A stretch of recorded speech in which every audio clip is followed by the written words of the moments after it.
Gandang araw! Ngayon pala ipapakita ko sa inyo kung paano ko ginagawa yung aking pinipritong tokwa na merong toppings na minced pork. So ito nga pala yung squid paste. Yan yung giniling na squid or pusit.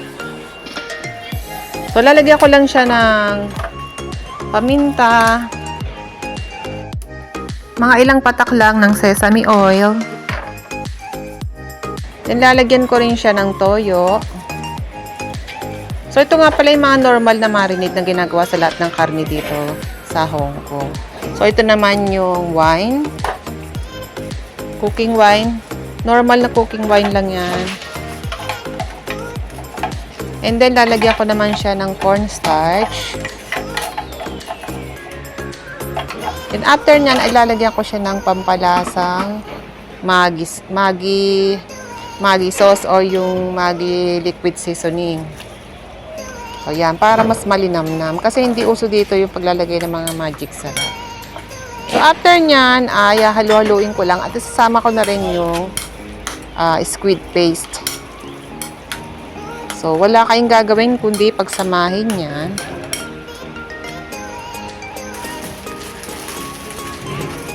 So, yan na. Sinama ko na siya. Nauna pala yung aking voice over. So, ganyan lang. Simple lang, guys. Pagsasamahin nyo lang siya. Tapos, yan yung parang pinaka-toppings natin doon sa ating tokwa. Ayun nga palang tokwa na binili ko. Ayun talagang deep fried na siya. Hahatiin lang sa dalawa.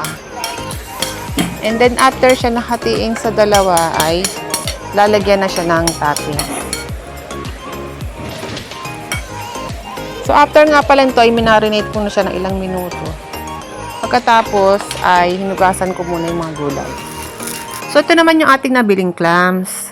So, pagkakabili ko ng ganito, diretso sa kusina at ibababad ko sa malinis na tubig. So, ito guys, ay hindi naman binabrush isa-isa kasi malinis naman yung ganitong klase ng clams. Pero yung ibang clams ito, kailangan brushin isa-isa. So, ito naman yung aking spinach. Ang spinach dito guys, karaniwan ay napakabuhangin. So, kailangan yan ay kakatin nyo yung pinakaugat, yung stem sa baba, at tapos ay ibababad nyo ng matagal sa tubig. So, remind ko lang kayo, sa mga gulay dito, lalo na sa ganitong mabuhangin, kailangan 3 beses hugasan.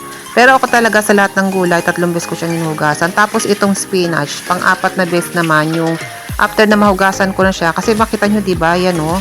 Kita nyo, nagiging brown yung kulay ng tubig kasi yan yung buhangin. So, pakita ko sa inyo kung gaano ka dumi yung tubig ng spinach pag hinuhugasan.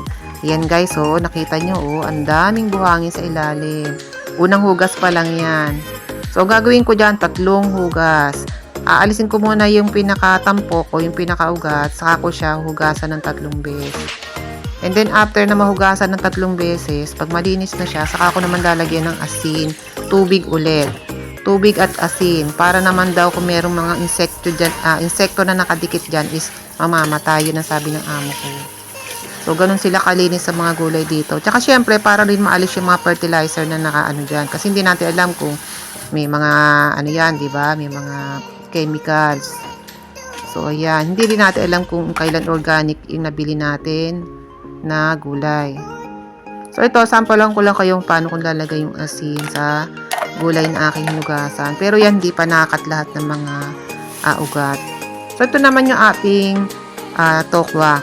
Yung tokwa na bibili yan, deep fry na. So, depende yan sa lulutuin natin kung anong klase ng tokwa yung bibilin. Kasi maraming uri ng tokwa dito, guys. From sariwa, mayroong mga deep fried na, at depende yan. May mga texture pa, iba-iba yan. Kung para saan nyo gagamitin na lulutuin nyo o recipe. So, dito, ang binili ko itong deep fried na tofu. Atin sa gitna lalagyan ng palaman and then pipituhin ng isa-isa.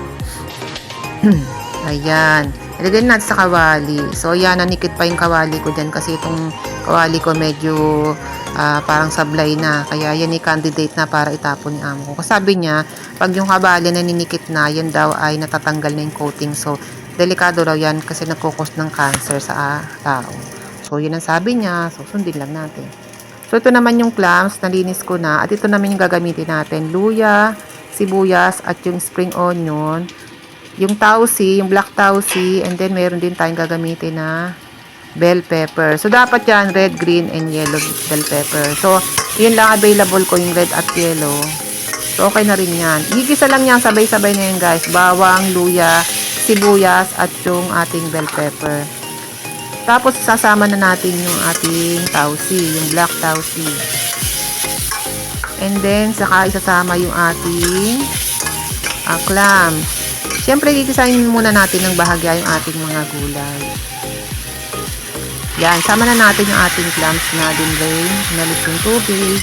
Make sure walang buhangin yung ating clams na lulutuin, guys, ha? Kasi minsan mabuhangin, eh. So, kailangan pasukahin muna natin yung clams. Yun ang tawag doon. Pasusukahin daw muna. Ilang beses na hugasan, bababad sa tubig. And then, yan, dinagdagan ko na yan ng chicken stock para medyo pag-simmer or kumulo yung ating ini-stir fry na clams at yung gulay. So, after nito, lalagay na natin yung spring onion. And then, 1 minuto yan, tapos na po. Lagyan lang natin ng konti. Huwag na natin lalagyan ng asin kasi maalat na yan. Kung meron kayo ibang mga dadagdag, okay lang. Oyster sauce nga pala, lalagyan natin ng konting oyster sauce. Then, after nyan, 1 minute, pwede na siyang hanguin.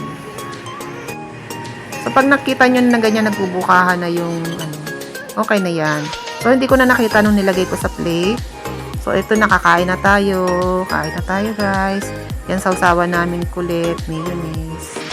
Pero maganda rin dipping sauce dyan, yung tanglad na sauce. Tawag doon, yung lemongrass sauce. So, ayan na guys, kain na tayo. Ganyan ang buhay ko dito sa Hong Kong. After ng magluto, kailangan i-serve agad at kakain agad. So, nakita nyo naman, complete meal yan. So, yun lang guys. Bye. Salamat sa panonood.